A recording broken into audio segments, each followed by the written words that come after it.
XANDRIA, Battle Beast, Camelot. I was wrong about one of them. Cast them down! Hail Metal Nation, this is Podcast from Down. It is we, Tim and Mike. And today we are doing the show review of the, I don't even know what the tour is supposed to be called. You know, probably something boring and generic. But it's it was Camelot, Battle Beast, XANDRIA at the Fillmore Silver Spring on whatever day that was. The 17th? 17th of August. So, yeah, we're a little delayed getting this episode out, but, you know, we had a show and then work and all that stuff. Yes. Stop bugging us. Shut up. All right, here we go. All right, so, first of all, this is the second post-COVID show I've been to at that venue. The other being Halloween in Hammerfall. I think I saw Meshuggah there post-COVID. So, I'm trying to... the biggest change, I think I talked about this last time, but the biggest change I've noticed is that you have to suddenly pay for parking. Oh, yeah. And what a tragedy. The thing about it is it's like an absurdly low number to the point where it's just inconvenient. Yeah, it's like you don't care about paying it. You just don't want to have to do it. Right. So it was, you know, I got there a little after. I almost jumped ahead. You know, I got there like 6:30, 7, something like that, 7:15, and I had to pay $3 whole for maximum time. Right. Just like, what is even the point? At that point, it's clearly for commuters that are parking there all day. Right. You know? But yeah, so we get in. I went with my wife. We were really there just to try to kidnap Tommy Karavik and force him to rejoin Seventh Wonder. Yeah, what a fucking travesty that is. I know. And did you hear the drummer from Seventh Wonder recently joined Sorcerer? No. Yeah, so I don't think he's leaving Seventh Wonder, but he's also in Sorcerer now. And the guitarist in Sorcerer was my favorite live guitarist in Therion when Therion used to be good. So, yeah, so Sorcerer is like stacking the lineup. Epic doom metal Sorcerer. Yeah, it's really good. It's like that one Grand Magus album I like, but a lot more. You know. All right. Check out Ship of Doom if you want to enjoy some Sorcerer. So, Ship of Doom being the song. I don't know what album it's on. Okay, so the show starts at 7, and I assume that meant doors. Turns out it doesn't. Turns out that's apparently when XANDRIA started, because we got there most of the way through their song Ghosts. And then got to hear one song, My Curse is My Redemption. Okay? So XANDRIA played 5 songs. They're from Italy. They're basically Tarja era Nightwish. And I mean that as a compliment. Well, I'm glad I wasn't there for it. Also, so only heard one song and a bit of another. I looked up their set list. They played 4 songs off their new album, which I don't have. So I guess it doesn't matter that I missed it. And the only song that they didn't play off that album was like their one song that everyone knows from Sacrificium. Okay. So yeah, they really want you to buy the new album to the point where that's most of their set. I think they got a new singer, and maybe that's why. But speaking of band lineups, there was no keyboardist and no bassist. So it was 2 guitarists and the singer. And I don't know what happened. I don't know if they intended to have a keyboardist and bassist, but everything was on backing tracks. According to Metal Archives, at least for the album, the guitarist does the keyboards. Okay, so I can see the keyboard, being on back. But they do. But there was no bassist.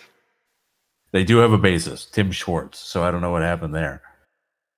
Yeah. So you know, where's all the people complaining about? Oh yeah. If you are one of these people who hates the backing tracks, you just would have been absolutely miserable at the show. Yeah, I would like to clarify, by the way, my dig at Tarja era Nightwish wasn't a dig at Tarja; it's a dig at Nightwish, just as a whole.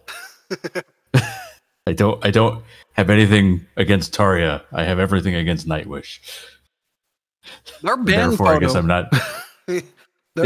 Their XANDRIA's band photo has 5 people in it. So I don't know. Maybe their bassist exploded. I'm seeing a photo of them in Toronto, and there's only 4 of them. So their band photo. It's like each one could be a dating profile pic. do you know what I'm saying? Yeah. Like every single one, even the guy on the left, who's by far the most metal, he's wearing what do you call that? Like he's wearing like a vest. Like he's intentionally gruff. It's like sexy gruff. You know what I'm saying? I know all about that. Hey, this is a podcast. I'm down. I found it. Unfortunately, Tim is not with us yet due to the visa process taking longer. Hopefully, he can join us in a few days. I was posted August 15th on their Facebook, and apparently no one has asked where their basis is since. Whoops. And no one has any idea. He's lost. Nope, I mean, where are they now even? Probably, maybe he's waiting in Canada. It's like, couldn't get into the US. They flew him in, and then they lost him in luggage. Shit. So now they're trying to track him down. We grabbed the wrong bassist. Alex Weber shows up. He's the bassist of Cannibal Corpse. So, the next band, Webster. Battle Beast. Not Weber, Webster. Yeah, Alex Weber is the guy in another band. All right, so where the hell is the Battle Beast set? Here we go. Okay, so Battle Beast comes on. Now I was telling my wife, we don't have to hurry. We got lots of time to look at merch because Battle Beast is horrible. And, you know, we can just miss them and, you know, whatever. And then before they started, you know, all these bands have an intro tape now, every single one. So when the intro tape starts, my wife goes, "Come on, new favorite band." And I was like, why would you do this? To like, you're rooting for a band I don't like. Well, okay. One song in, I shut my mouth. I was wrong. More on that in another episode. But I don't know what it is exactly that I hated so much about Battle Beast the first time around. Like, it could have been one of those, you know, they're just lumped in my mind at least, with all those new power metal bands that are too goofy. That I can't take it serious. And it's not like goofy in a metal way. It's just goofy it's like video games. Yeah. You know, like retro futuristic bullshit. Yeah. Like I'm talking 3 inches of blood sort of thing. Not even them, but what's that? What's the band with all the jerk faces? From Ailstorm. Oh, Glory Hammer. Glory Hammer, yeah. Like, that is everything that's wrong with power metal, right? And so when there's other new power metal bands that the same group likes, you know, I'm like extremely wary and like, you know, something's wrong with this band. So I don't know what it is I caught years ago, but I was like, no, Battle Beast is one of those. Well, it turns out they're not. They got some weird themes, but I can just chalk that up to them being Finnish. Like their new album is Circus of Doom. Circuses aren't metal. I mean, maybe the sideshow is. And you know, Nightwish did a circus themed thing, so you know, maybe it's just a finished thing. The new Labyrinth album is the Welcome to the Absurd Circus, and they're Italian. Yeah, and then there's a prog metal band I saw at Prog Power one year. They did the Circus of the Tattered and Torn, you know, so I guess circuses are like fodder for European bands now, but we don't have circuses here in America anymore, except for Cirque du Soleil, which is Canadian, so it doesn't matter. Yeah, Barnum and Bailey is gone. So what struck me about Battle Beast is I know it was the first night of the tour, but she was hitting the singer, what's her name? Nora Luhimo. Yeah, there we go. Perfect Finnish accent. She was doing first night of the tour notes and like way the fuck up there. And what I enjoyed about her singing was that it was extremely skillful and had the rasp, you know, the metal rasp. Yeah. It gave it an edge. So it was, her performance blew me away.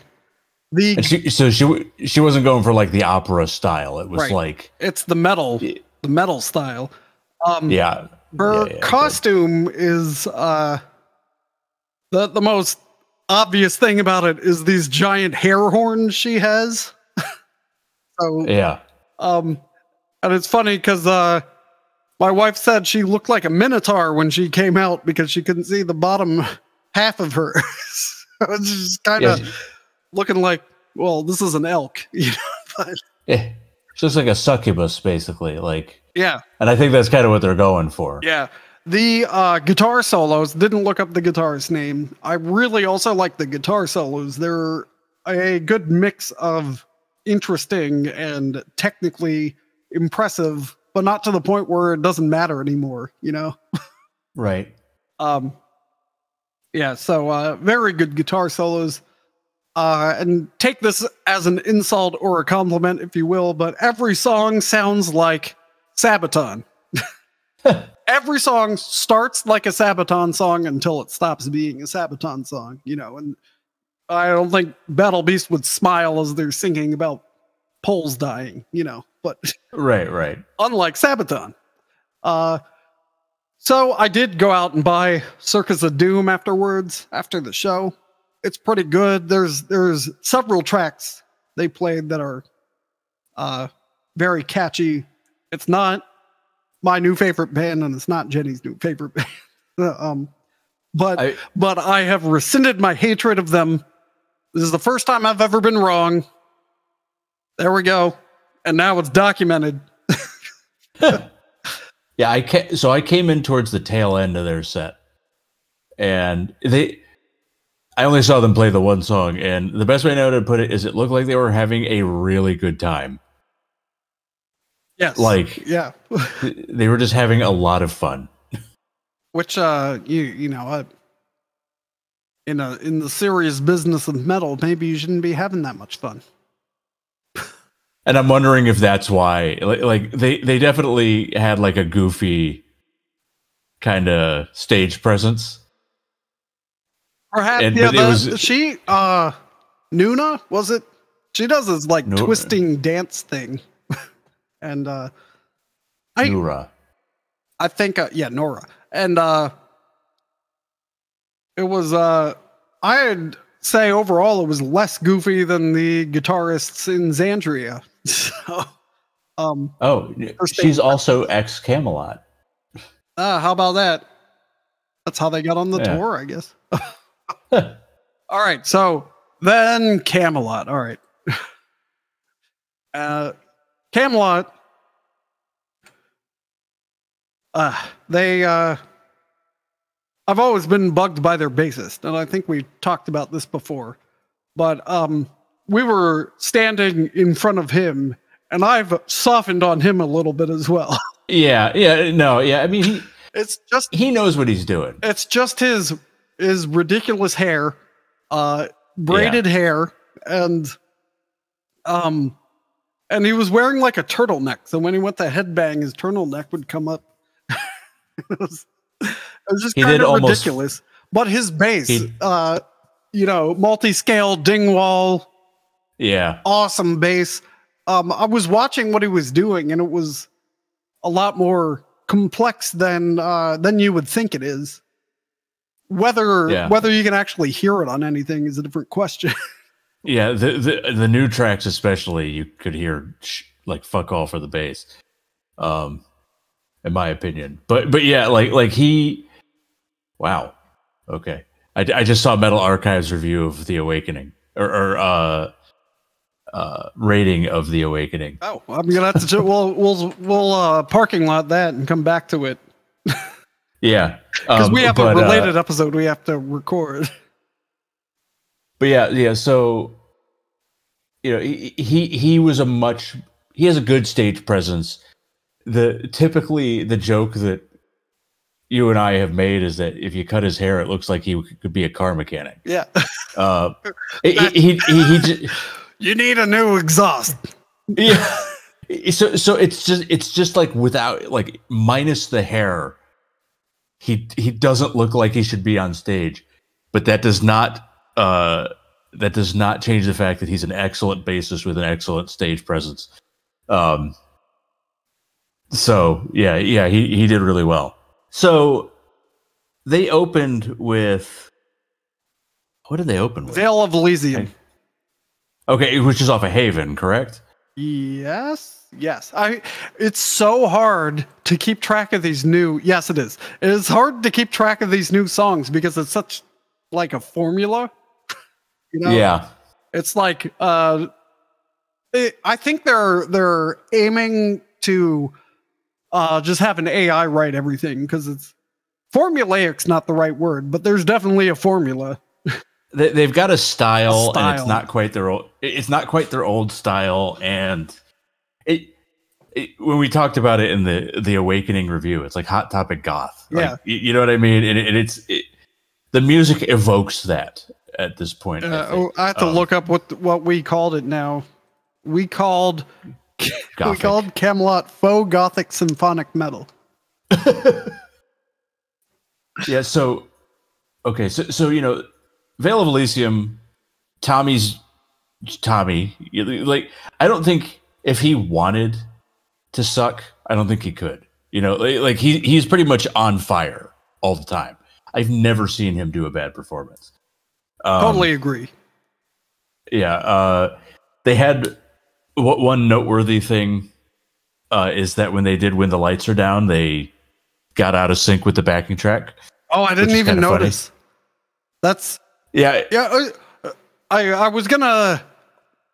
I couldn't decide how I wanted to go through this review, but yeah, let's talk about the backing tracks. I like or dislike how they don't care, because there are parts when just Thomas Youngblood is singing, and it's a choir, and they're not pretending they're all singing, but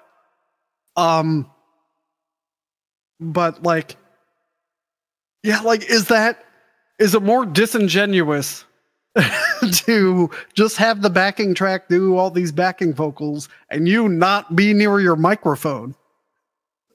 Or is it worse to pretend that the backing tracks you're hearing are coming from Tommy Karavik and Thomas Youngblood? No, I think own it. We all know that you're doing it. Everybody's doing it. It's like when we saw fucking Anathema, and they had like the real low, like mixed low vocals to like just kind of sweeten it. Yeah, it's like, yeah, you just do it. You're doing it. We all know you're doing it. Everybody knows you're doing it. So When the Lights Were Down, I'm very happy they played that song. By the way, I don't think I've seen that or heard that in quite a while. They have been playing stuff off of that album, the Black Halo. But the one thing they do that drives me crazy, they play like 2 songs off of Karma. They play 2 songs off of the Black Halo. I have the breakdown here. And that's as far back as they go. They will not go any further back. The closest that they've done was one of the last times I saw them, the keyboardist played the fourth Legacy? Which song? Is it that's just the 4th Legacy, yeah. Right? He played that on the keyboard, and that was it. So it's like they won't play anything off of Siege Perilous, 4th Legacy, Epica, Ghost Opera, Poetry for the Poison. Nothing. But you're wrong. First of all, the last time I think I saw them play anything off the 4th Legacy, Roy Khan was still in the band, and he was struggling. Same. He was struggling on the song. Really? Yeah. When I saw, maybe it's just a bad night, but they did play one song off Ghost Opera, which was "Rule the World." It was the second song of the night. That's on. But, for some reason, I thought that was off the Black Halo. Other than that, yeah, you're right. So they did 4 songs off the new album, The Awakening, 3 off the most recent album, Haven, 2 off Karma, 2 off Silverthorn, 2 off Black Halo, 2 off The Shadow Theory, and 1 off Ghost Opera, Rule the World. Yeah, so including the drum solo, they did 17 songs, which is, that's a good deal right there. Now, the one thing that they do that does drive me crazy is how they treat Forever. Yeah, Forever. I was gonna wait till the end and drag it out as long as I could. Oh man, we're gonna do the podcast introductions. We're gonna wait for someone to email us. We're gonna sit here as long as it takes until somebody on Twitch says something. Yeah, and it's so what they do.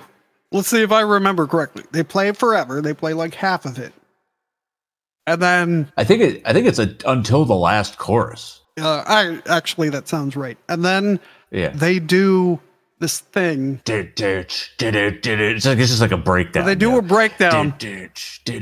And then did they do the "We Will Rock You" part there or after the band introduction? Oh, who knows? Okay, so they briefly did a "We Will Rock You" thing, bump, bump, shh. But what could have made it good, and we all know Tommy Karavik can do this, is if he sung a verse. "We Will Rock You." That would be so much better, because the worst part of that song is the chorus. Of "We Will Rock You." Right. I know we're talking about a Queen song, so like the worst part of a Queen song is still pretty good, but the verses are so much better. And it makes the chorus more satisfying. Anyway, then he introduces the band for a long time, which is totally unnecessary. Right.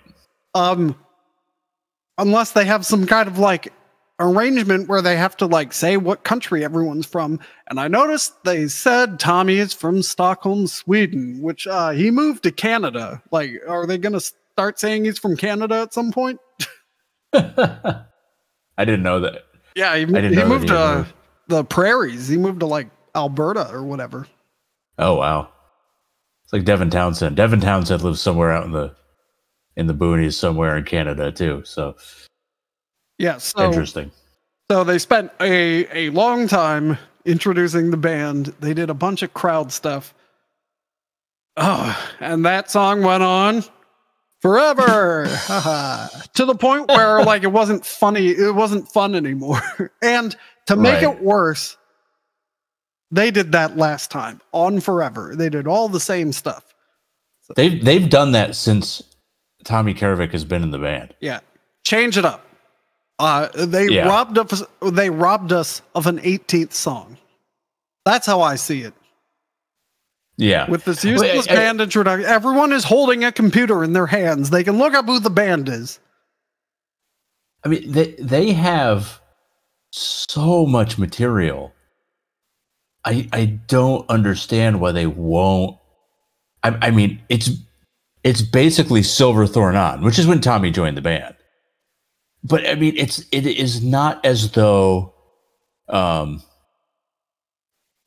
it's not as though the Fourth Legacy was a bad, like a shameful album or Epica, or you know what I mean? Like, it's actually my favorite album. Yeah, Epica. Fourth Legacy or Epica. Fourth Legacy is, and it competes with Karma. Phenomenal. I got nothing against Epica. It's just the other two are better. I do really also like the Expedition, which is the live album from that era. Yeah, it's great. Yeah.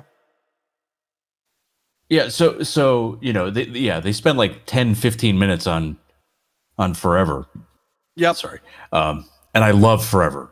You know, it was my introduction to Kamelot. You know, but it's like, man, like you're ruining the magic. Also ruining the magic. Drum solo, didn't care for it. Not that it was bad. It's just that I don't think we need a drum solo. No. Overall, I feel like their performance is pretty masturbatory. You know, self-indulgent. That would be the better way to put it. All right. Speaking of self-indulgence, what? There was a gasp. In Brazil, at Mr. Rock Bar in Brazil this year, they played Center of the Universe off of Epica. That's some bullshit. We got to go to Brazil. Yeah, fuck. All right. We need more patrons so we can afford to go to Brazil. So link to Patreon is in the comments or description or whatever it is. So they also played... Oh, spoiler alert, we're going to talk about the set list. Oh, yeah. They also played My Crimson Bride. I'm glad you said that now. Yeah. I would have hated to spoil that. Right. During My Crimson Bride, they had the singers of both bands come out, both openers, XANDRIA and Battle Beast, come dressed in like these red clothes. That was during New Babylon, I think. Whatever it was. Yeah. And so they come out with these cloaks covering their faces, and they stand on either side of the big K box. So that bothered me so much. Let's back up. The way the stage is set up is there's a few stairs, and then there's the keyboard riser on the left as you're looking at the stage, the drum riser on the right as you're looking to the stage, and then between them there's an area with a giant box that has a K on it. And and it's basically just Tommy's play space. Yeah, well, I was thinking that was what they shipped Tommy from show to show in, the K box. Right. But so they were standing on either side of the K box because it has the Kamelot insignia on it, and they held their hands out like they're how would you describe this?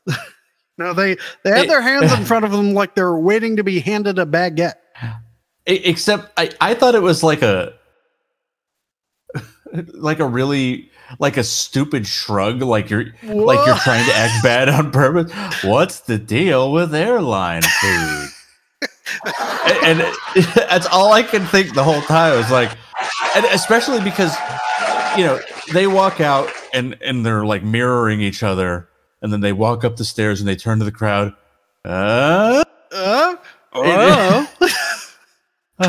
What's the deal?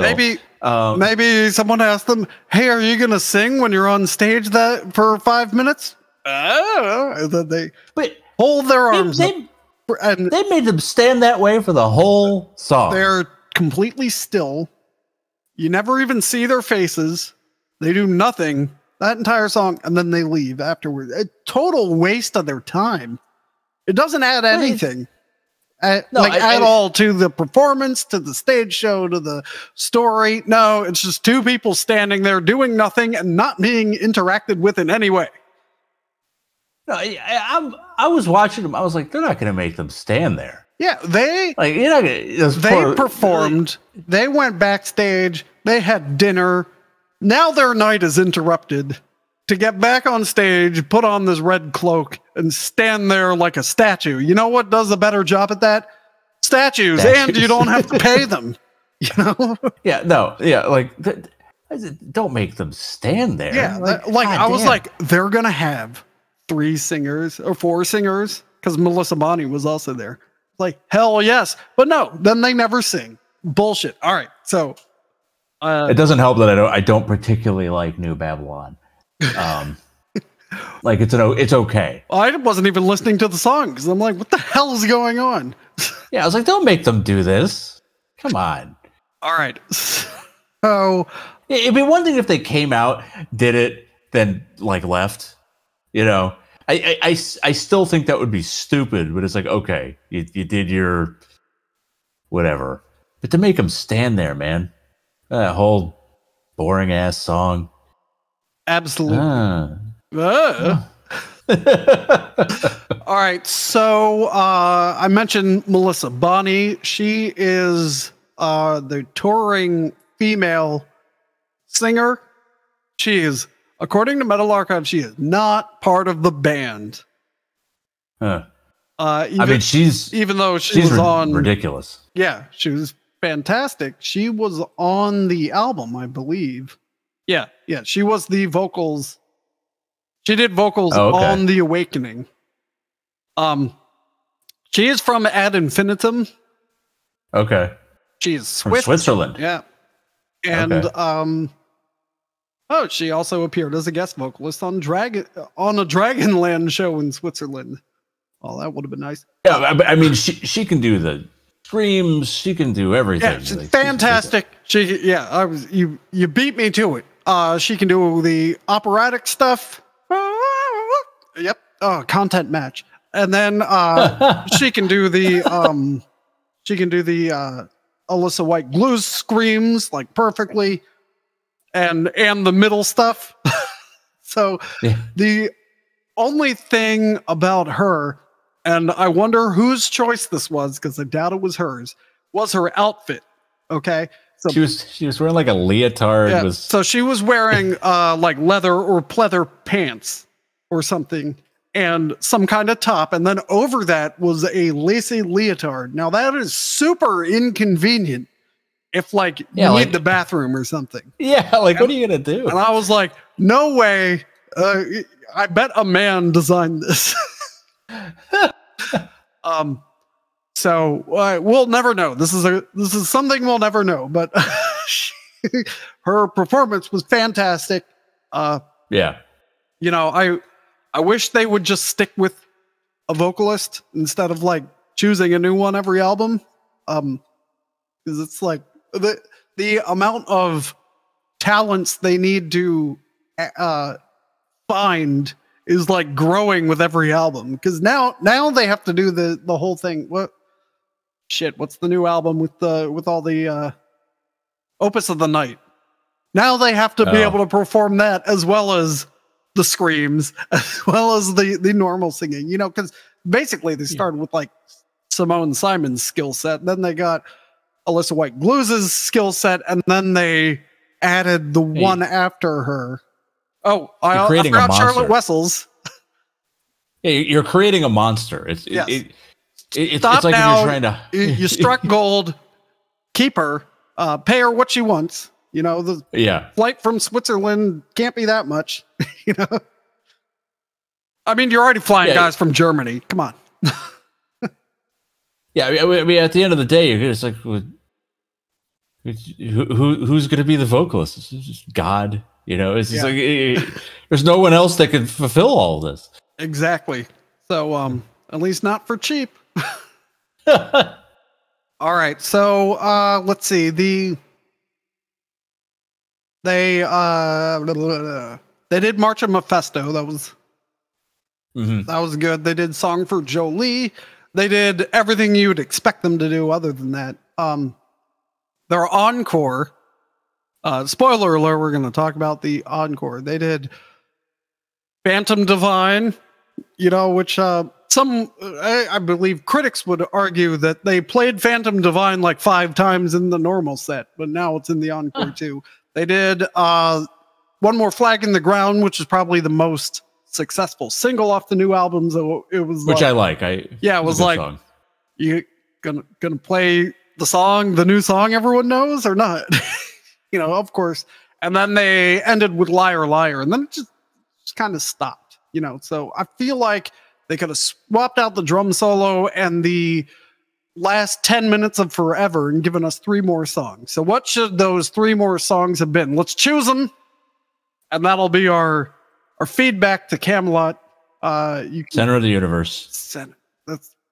I'm not going to argue with that. I'm going to go with either Until Kingdom Come or The Fourth Legacy. The Fourth Legacy is a must. You got to play The Fourth Legacy. I like the Sailorman's Hymn as well. Yeah, I do too. But they already did Song for Jolie, so I think doing something like doing a quiet song twice in the set, too much. All right, so we have one more. What is the last song? Ooh, I love The Spell, so I'd put that on there. But that's selfish. They've already done 2 songs off of Karma, so I feel like we need to avoid Karma. Oh, Shadow of Luther. There you go. Knights of Arabia. Yeah, you got to do Knights of Arabia. Oh yeah, there's some good melodies play the whole on fucking that album. There we go. All right, play the whole album. So I'm fine with that too. All right, so add. Perfect, because they can do Desert Rain, which is a taped playback. So you get your little break instead of the drum solo. Okay, so now. Yeah. Here we go. All right, so where would we put those in the set? Let's see. After Night Sky is when they did the drum solos. That's when you want to hit your playback on Desert Rain, and then come out and do Knights of Arabia. Okay. Yeah.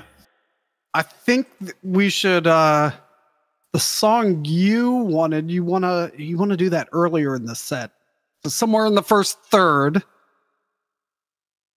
Okay, and then the Fourth Legacy has to be in the encore. Yeah, I agree. So move out one of the either Phantom Divine or Liar Liar. Move those to the main set and put. I'd move out Phantom Divine. There you go. Because I like Liar Liar a lot. I like Haven a lot. Yeah, so. Replace it with the Fourth Legacy. There you go. Perfect Camelot. Well, no, more better Camelot set. Without Black Tower, it can't be perfect. Yeah, well, that's a different episode. The perfect Camelot. Black Tower, where's your power? Hey, content match. Don't sing it too accurately. I love that song. All right. Coming up on another episode, we're gonna talk about someone with sour grapes about Battle Beast, and it's not me. All right. Boy. Until next time, Metal Nation, keep your parking fees at $3 because I'm happy to swing that. Cast them down.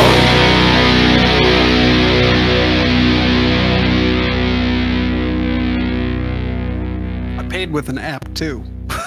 Yeah, so did I. Yeah, that's the thing that they can improve about that. Make it like a tap. Don't make me load a fucking app. God damn.